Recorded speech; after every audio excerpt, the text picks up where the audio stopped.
Move that chair back before somebody important notices. Graham Vale's voice was low, polished, and sharp enough to stop Marcus Reed's hand in midair. But across the ballroom, 8-year-old Nia was still staring at the elderly woman beside the service wall, and she had already asked the question no adult in the room seemed brave enough to answer. Daddy, why won't they help her? For one suspended second, the 30-year anniversary celebration of Brookshale hospitality seemed to hold its breath. Crystal glasses gleamed beneath amber chandeliers. A string quartet played softly near the stage. Nearly 300 executives, donors, and invited guests sat beneath banners that read "Everyone has a seat at our table," while the woman in the gray cleaning uniform stood alone beside a supply cart, one hand resting against her knee. Marcus had spent 6 hours making sure every place setting was straight. Every microphone worked. Every guest saw elegance instead of effort. He was 38, a black single father, and tonight he was the event operations lead, which meant every problem in the room somehow became his problem before anyone important had to notice it.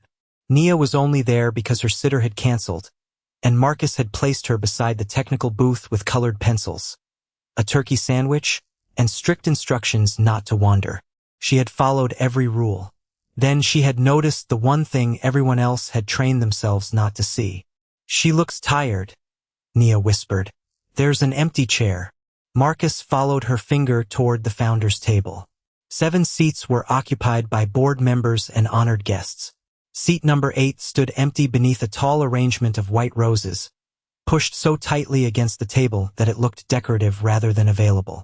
The older woman glanced toward it, then quickly lowered her eyes when Graham stepped into her line of sight.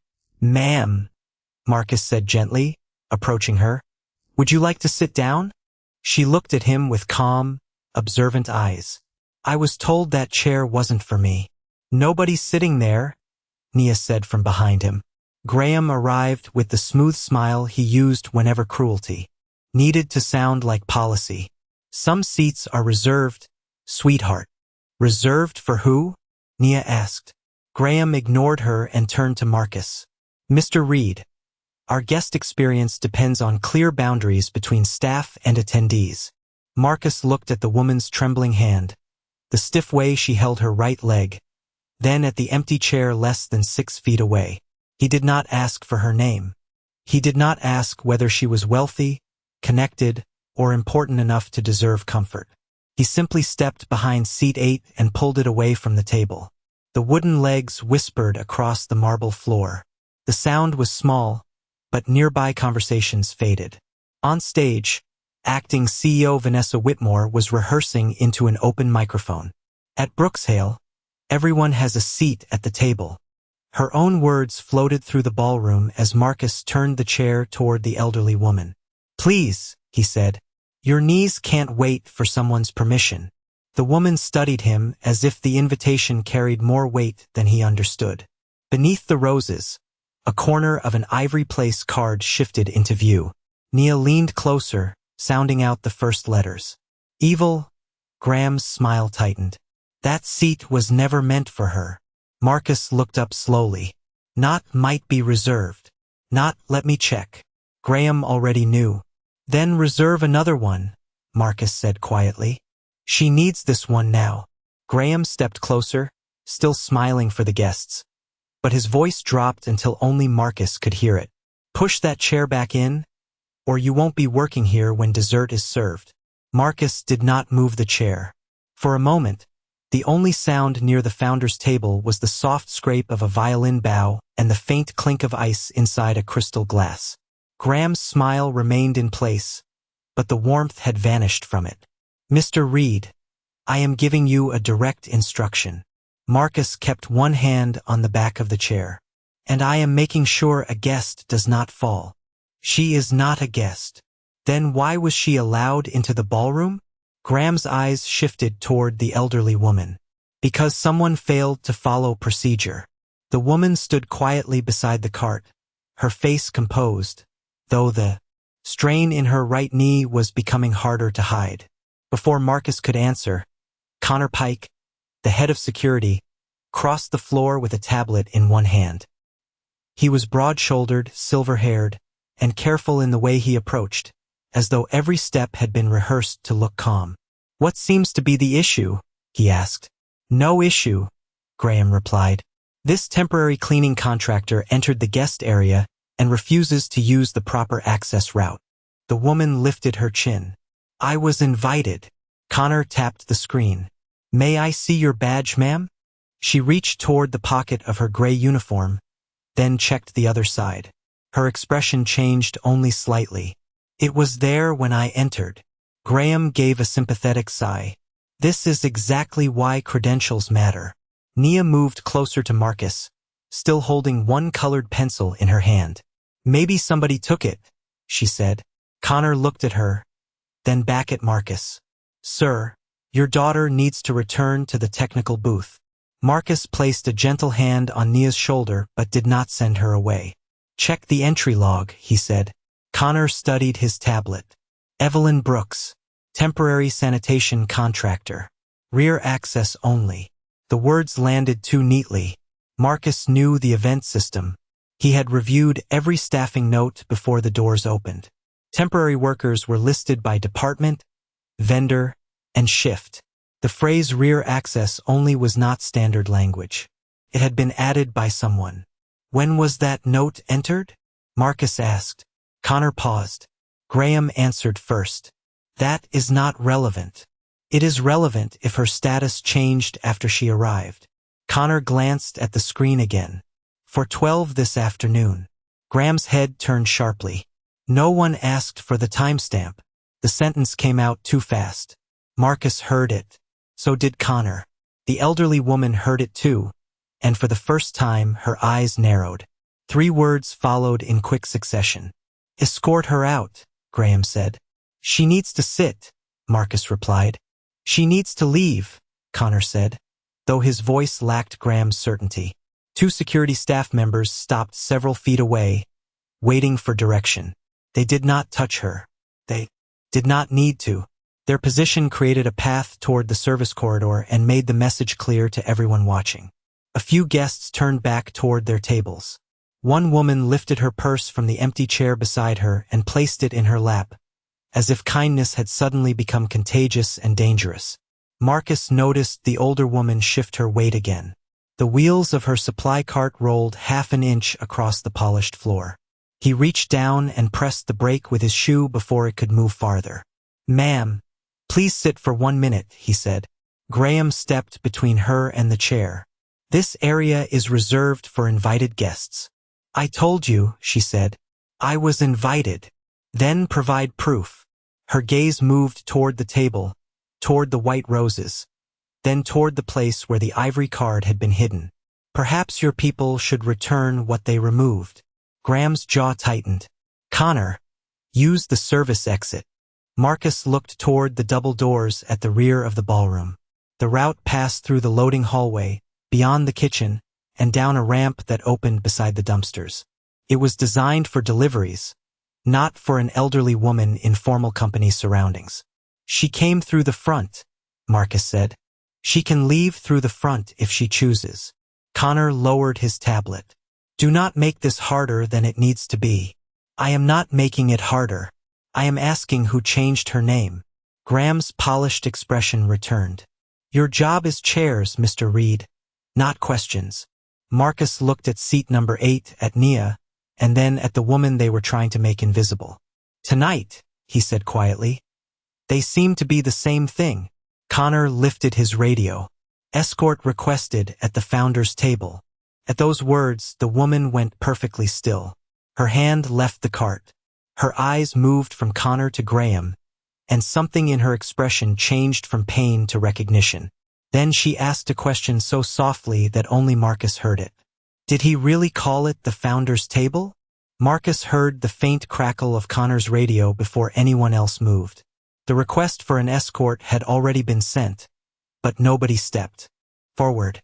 The room had entered that strange moment when people sensed something important was happening, yet hoped someone else would take responsibility for it. Marcus looked at the elderly woman and saw more than a gray uniform. He saw the slight stiffness in her shoulders, the careful way she favored one knee, and the quiet determination of someone who had learned long ago that arguing with proud people rarely changed their minds.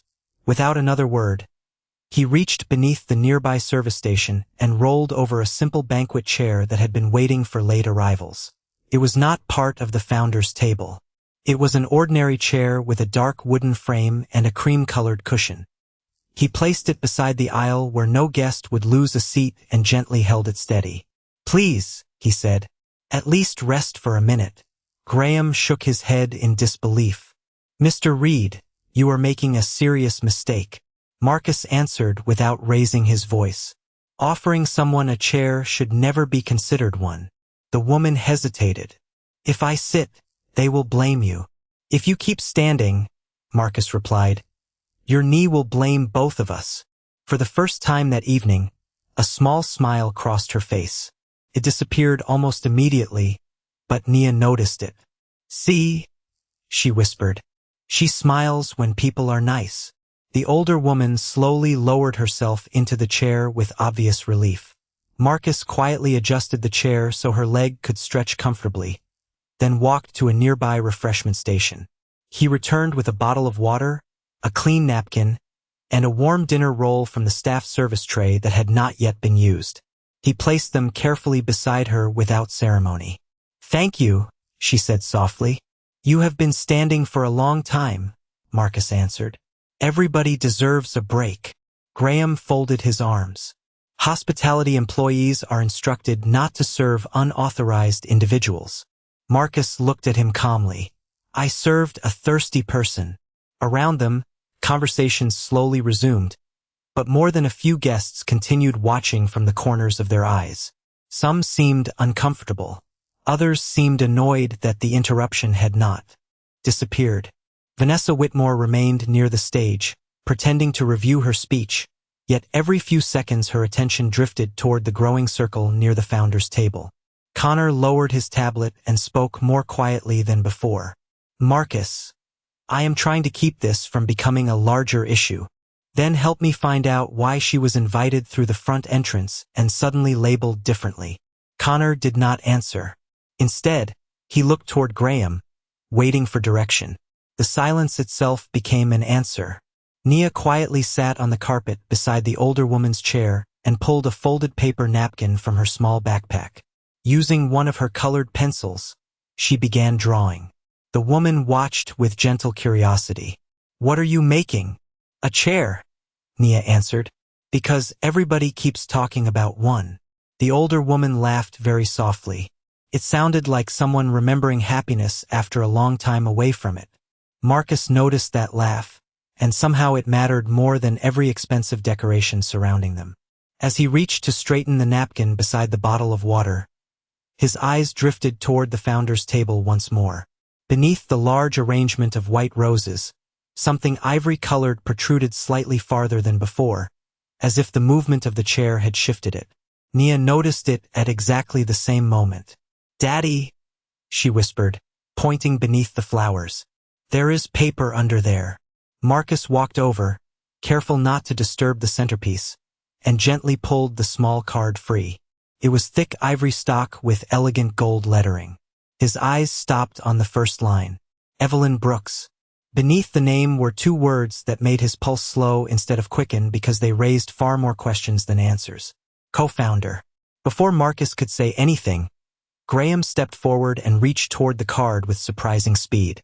"That," he said with an effortless smile, "is only an old printing mistake that should have been thrown away." Marcus did not hand it over. Instead, he looked from the card to the woman resting quietly in the borrowed chair. She simply met his eyes and asked one calm question. "Do you always believe the first explanation someone gives you?" Marcus did not answer her question immediately because he had learned that the first explanation was often the easiest one, not the truest one. He lowered his eyes to the ivory card again. The gold lettering was crisp. The paper was thick enough to belong on the founder's table, not on a temporary printout. Graham extended his hand with patient confidence. "Give it to me. It should have been discarded before the guests arrived." Marcus glanced at him. "Discarded because it was wrong?" Graham nodded without hesitation. "Exactly. Then why does it not say sample anywhere? The question lingered in the air. Marcus had handled hundreds of place cards during company events. Every draft carried a bold sample watermark or a colored stripe across the corner. This one had neither. It looked complete. It looked official. Graham's polished smile returned almost instantly. Printing mistakes happen. Not like this, Marcus replied quietly. Nia looked from one adult to another, confused by the sudden importance of a small piece of paper. Daddy, if it is a mistake, why does everybody want it? Marcus gently folded the card between two fingers without bending it. Because sometimes people want to decide which mistakes get noticed. He removed a small clear evidence envelope from the event operations cart, the kind normally used for lost jewelry or expensive watches left behind by guests. Sliding the place card inside, he sealed it with the attached strip and wrote the current time across the label. Graham watched every movement. That is unnecessary.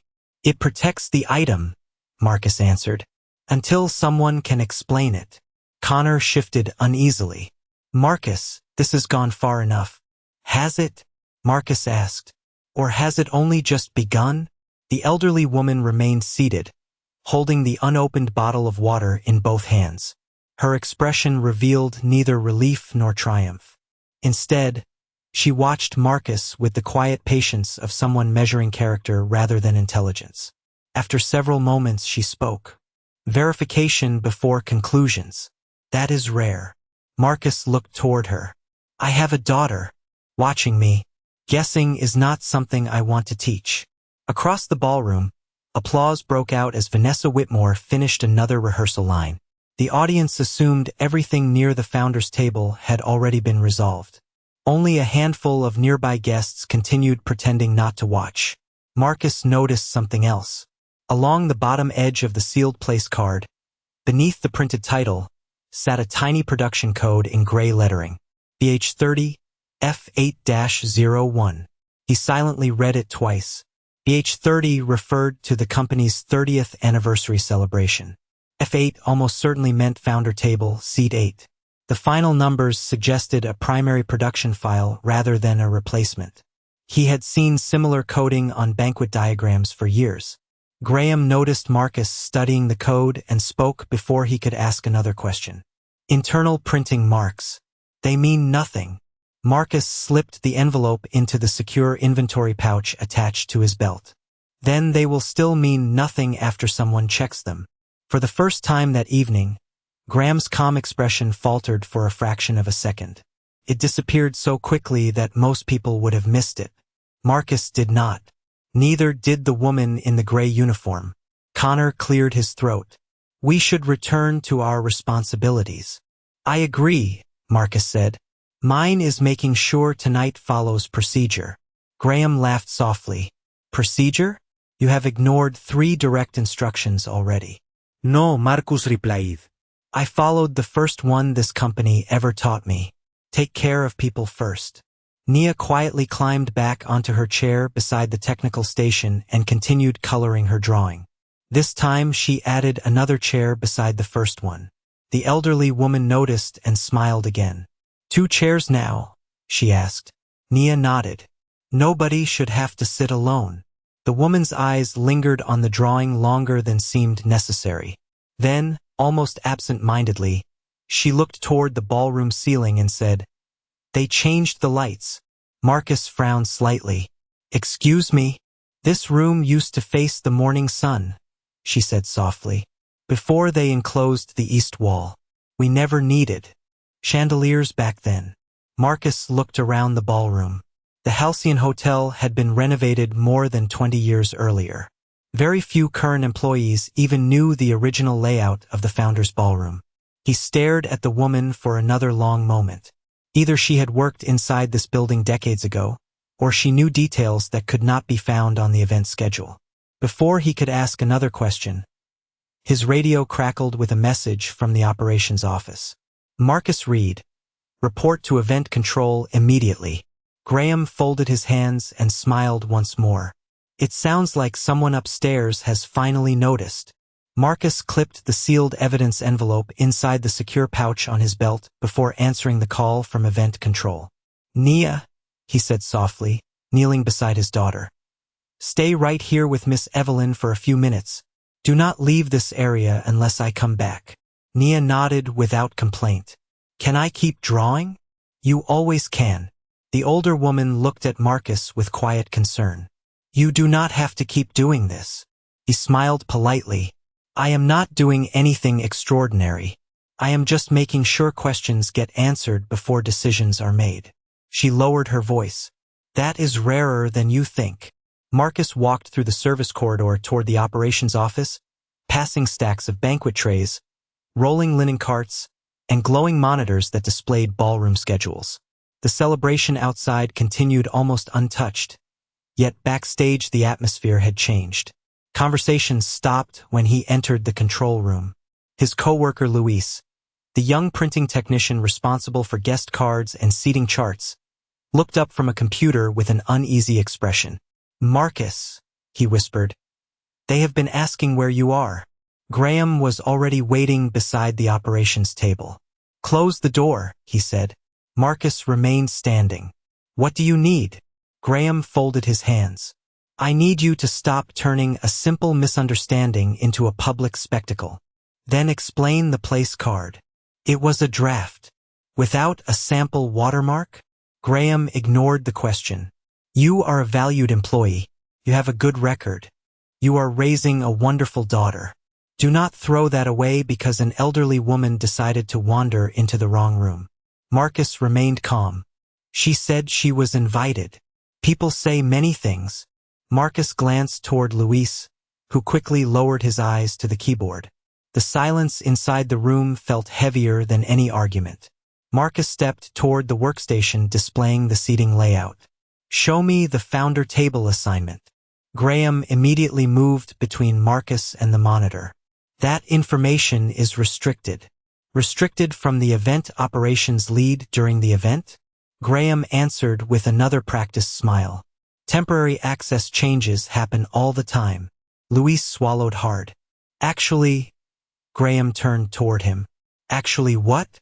Luis hesitated before speaking. "I remember printing 8 Founder Place cards this afternoon."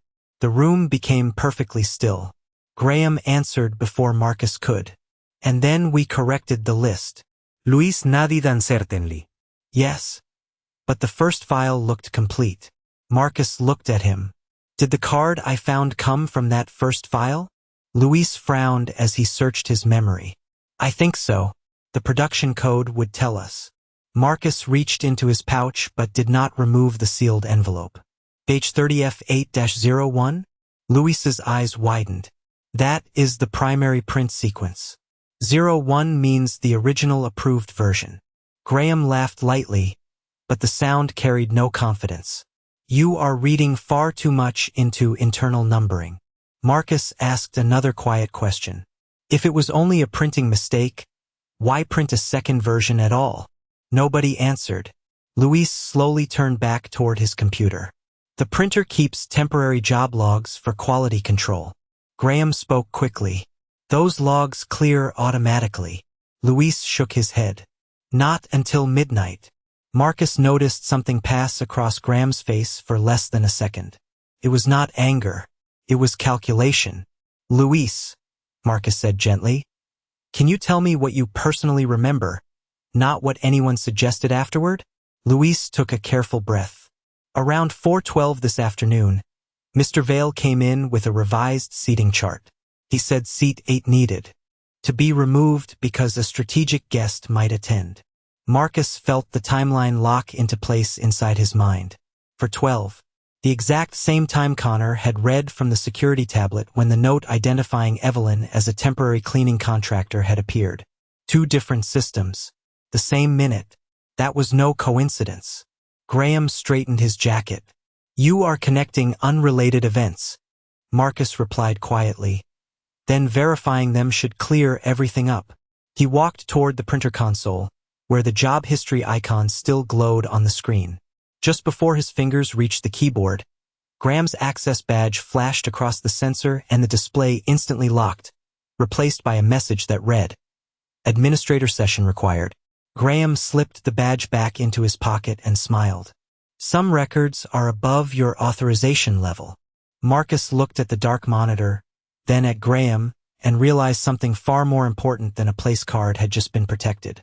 Someone was no longer trying to hide a mistake. Someone was trying to hide a timeline.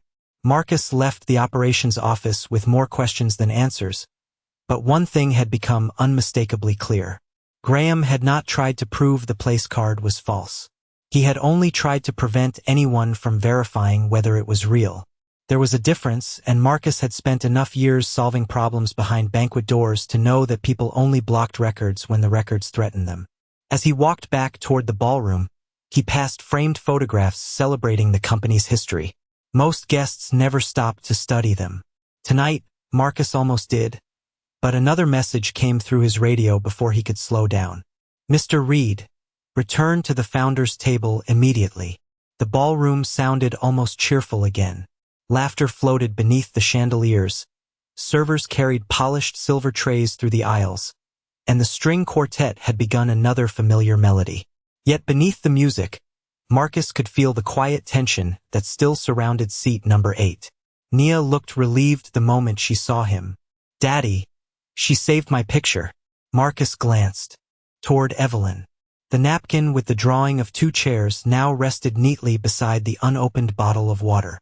"Thank you for staying with her," he told his daughter. Evelyn smiled gently. "She kept me excellent company." Graham approached before another word could be exchanged. This time his voice was warmer, almost friendly. "Marcus, may we speak privately?" Marcus nodded once and followed him a few steps away from the guests. Graham lowered his voice. "You have a future here. I would hate to see one unfortunate misunderstanding damage it." Marcus listened without interrupting. "You are respected by the staff. You are dependable, and everyone knows how hard it is to raise a child alone. I can recommend you for a full-time management position after tonight." Marcus looked at him carefully. "In exchange for what?" Graham answered smoothly. "Simply return the envelope with the place card and allow security to escort the woman out quietly. Nobody has to lose dignity." Marcus almost smiled at the choice of words.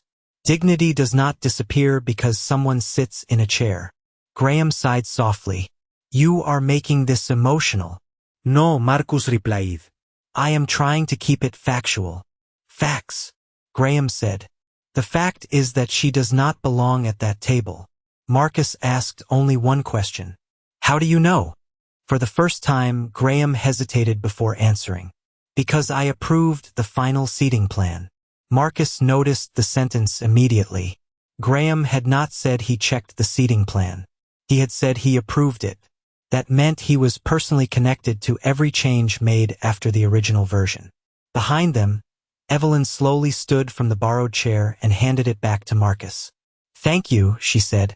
"My knee feels much better now." Marcus rolled the chair toward the service area, but before he turned away, Evelyn quietly added, "Would you help me with one more thing?"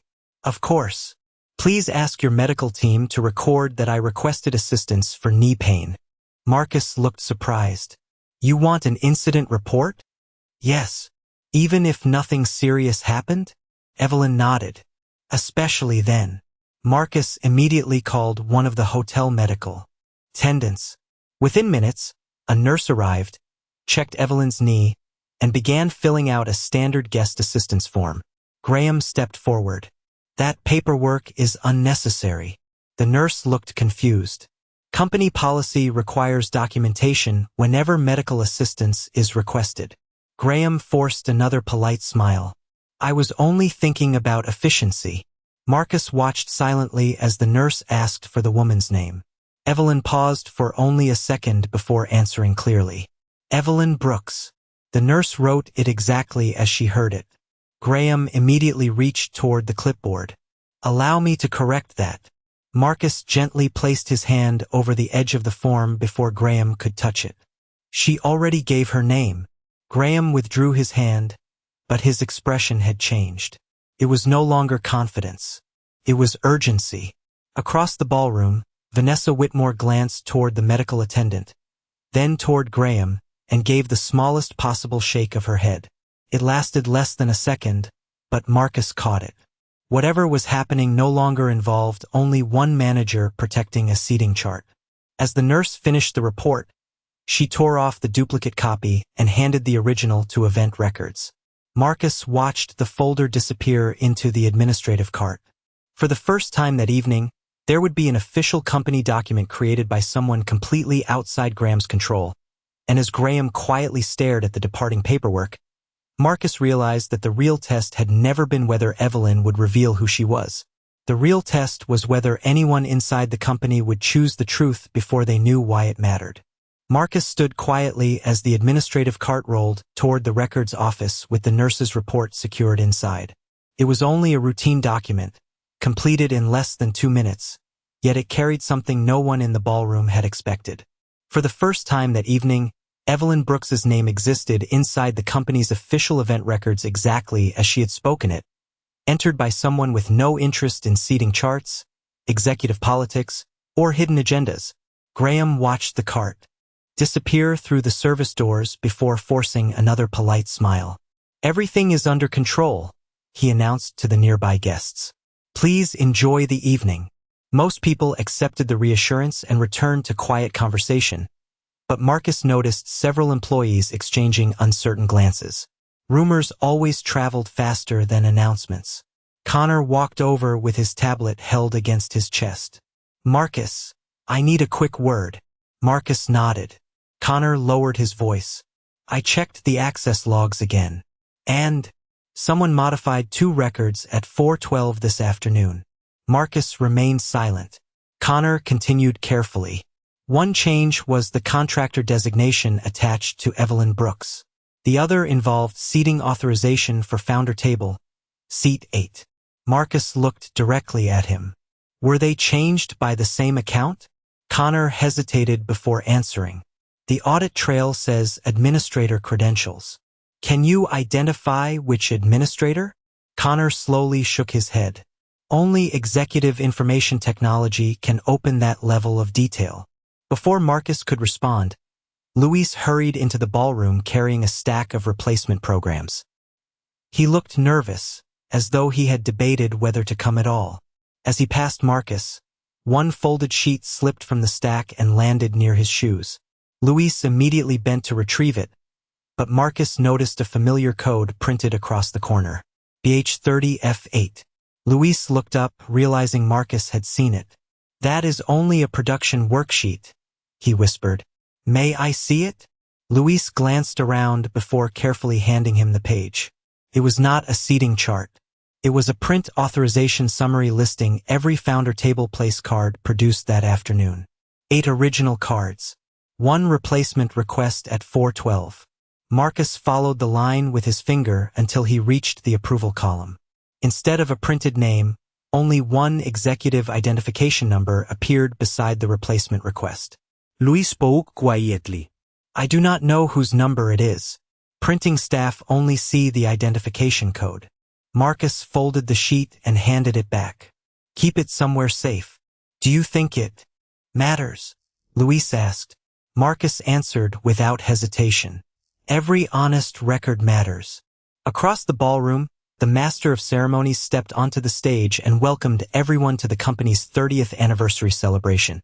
The lights dimmed slightly as a video honoring the company's history began playing across the giant screens. Black and white photographs filled the room. Factory workers, delivery trucks, community volunteers, young founders standing beside the first office building decades earlier. Nia quietly tugged on Marcus's sleeve. "Daddy." He looked toward the screen. "What is it?" She pointed at one of the photographs before it changed. That looked like Miss Evelyn. Marcus turned just as the image disappeared into the next slide. He had only caught a glimpse of a younger African-American woman wearing a construction helmet beside 2 men holding architectural blueprints. The face had been on the screen for less than 2 seconds, but something about it felt unmistakably familiar. Marcus looked toward Evelyn. She was no longer watching the guests. She was watching the presentation with an expression that carried memories instead of surprise. Graham noticed the direction of Marcus's gaze, and immediately signaled the audiovisual technician near the stage. Seconds later, the presentation skipped ahead unexpectedly, bypassing several historical photographs before continuing as though nothing unusual had happened. Nia frowned. It jumped. Marcus looked toward the projection booth. Yes, he said softly. It did. Connor noticed it too. That was not part of the rehearsal. Marcus felt another piece of the puzzle settle into place. First, the place card had nearly disappeared. Then the computer records had been locked. Now even the company's own anniversary presentation had skipped past a photograph that might have answered questions nobody wanted asked. Evelyn quietly folded Nia's drawing of the two chairs and slipped it into the pocket of her gray uniform with great care, almost as though it belonged beside something precious. Then she looked at Marcus and said in a calm voice that carried more certainty than emotion, "When people start rewriting old records, they usually fear someone who still remembers the original story." The applause that followed the anniversary presentation echoed warmly through the ballroom, but Marcus barely heard it. His attention remained fixed on the quiet woman standing beside his daughter, the folded drawing tucked safely inside her uniform pocket, and the growing collection of small facts that refused to fit the official story. Great deceptions rarely depended on one enormous lie. They survived because ordinary people ignored 100 tiny truths. Marcus had stopped ignoring them. The master of ceremonies welcomed Vanessa Whitmore to the stage. She stepped toward the podium with practiced confidence, smiling as cameras turned in her direction. "Tonight," she began, "we celebrate 30 years of integrity, respect, and the people who built this company together." Marcus noticed Evelyn lower her eyes for just a moment before looking back up at the stage. It was not embarrassment. Felt more like quiet disappointment. Nia gently reached for her hand without saying a word. Evelyn accepted it with a grateful smile. As Vanessa continued her speech, Marcus quietly moved toward the audiovisual technician stationed beside the lighting console. The young technician, whose name tag read Daniel, still looked unsettled after the unexpected jump in the presentation. Marcus spoke softly. "Can I ask you something?" Daniel nodded. "Did the slideshow skip on its own?" Daniel glanced toward the stage before answering. No. "I received a headset instruction to advance 3 sections immediately." "Who gave the instruction?" Daniel hesitated. "I do not know for certain." The voice identified itself only as executive control. Marcus thanked him and stepped away without asking another question. One more fact. One more unexplained change. Connor slowly approached from the opposite side of the ballroom. His expression had softened since earlier that evening. "Marcus," he said quietly, "I checked something you mentioned. The photographs?" Connor nodded. The archived anniversary presentation contains 24 historical images. Tonight, only 21 were shown. Marcus remained silent. Connor continued. "The missing 3 all came from the same decade. Can they be recovered?" Connor looked toward the projection booth. The originals should still be stored on the media server unless someone intentionally removed them. Before Marcus could respond, Luis hurried over carrying a slim archival binder that had been sitting inside the event planning office for guest questions about company history. "Marcus," he whispered, "I remembered something." He opened the binder to a timeline printed for visitors. Most pages listed product launches and expansion dates. Near the beginning was a faded photograph showing 3 founders breaking ground at the company's first headquarters. Time had softened the colors, but not enough to erase faces completely. Nia leaned closer first. "That is her," she whispered. Marcus looked carefully. The young woman in the photograph wore work boots, blue jeans, and a white construction helmet. She smiled broadly while holding rolled blueprints beneath one arm. The caption beneath the picture read, "Founding Leadership Team, Spring 1996. The names beneath the photograph had been partially covered by an adhesive correction strip that looked much newer than the page itself. Marcus gently lifted one corner where the adhesive had begun peeling with age. Underneath, barely visible, he could read the beginning of a name. Evelyn B. Before he could expose another letter, Graham appeared beside them with remarkable speed. "That binder belongs in the archive," he said. taking it firmly from Luis's hands. Luis looked startled. "I was only—" "Return it," Graham interrupted. Marcus watched as Graham closed the binder before anyone else could read the remaining names. "Interesting," Marcus said quietly. Graham forced another pleasant smile. "Historical documents require preservation. Even the parts hidden beneath correction labels?" Graham's smile faded for the briefest instant. Across the ballroom, Vanessa finished her speech and invited everyone to rise for a ceremonial toast honoring the company's founders. Crystal glasses lifted throughout the room. Hundreds of guests stood together. Only Evelyn remained where she was, quietly, observing the stage with calm eyes that reflected memory instead of celebration. Marcus noticed she did not reach for a glass. She simply looked toward the large founder's table where seat number 8 still stood empty beneath the white roses. Then she whispered so softly that only Marcus and Nia heard her. "I wondered how long it would stay empty." At that exact moment, the ballroom doors opened, and an elderly gentleman carrying a weathered leather archive case stepped inside. Several longtime employees immediately recognized him and straightened with surprise. Connor quietly read the visitor's identification badge before looking back at Marcus with widened eyes. "That," he said under his breath, "is the retired corporate historian, and he was not on tonight's guest list." The elderly historian paused just inside the ballroom as though he had stepped into a room he remembered but no longer recognized. His weathered leather archive case rested comfortably in one hand, polished by decades of use rather than expense. Several longtime employees whispered his name to one another. Harold Bennett. He had spent nearly 30 years preserving the company's history before retiring, and very few people still working had known the business longer than he had. Connor walked forward first. "Mr. Bennett, we were not expecting you this evening." Harold smiled kindly. "History rarely sends invitations." His eyes slowly traveled across the ballroom until they stopped on Evelyn. The smile disappeared, replaced by quiet respect. Without hesitation, he removed his hat. "Good evening, Miss Brooks." The words drifted through the nearest tables more loudly than anyone expected because the surrounding conversations suddenly stopped. Evelyn nodded gently. "Good evening, Harold." Marcus noticed Graham's shoulders become noticeably rigid. Vanessa Whitmore remained perfectly still near the stage, her expression carefully neutral. Harold continued walking toward Evelyn with measured steps. "I almost believed you would not come," Evelyn answered softly. "I almost believed that myself." Nia looked up at Marcus. "They know each other." "Yes," Marcus whispered. "It seems they do." Harold glanced toward the empty founder's table before looking back at Evelyn. "I see they forgot your chair again." No one answered. Graham stepped forward with professional confidence. "Mr. Bennett, tonight's program has already begun. Perhaps we can continue this conversation privately." Harold turned toward him with polite curiosity. "Why would we do that?" "There are administrative matters that should remain confidential."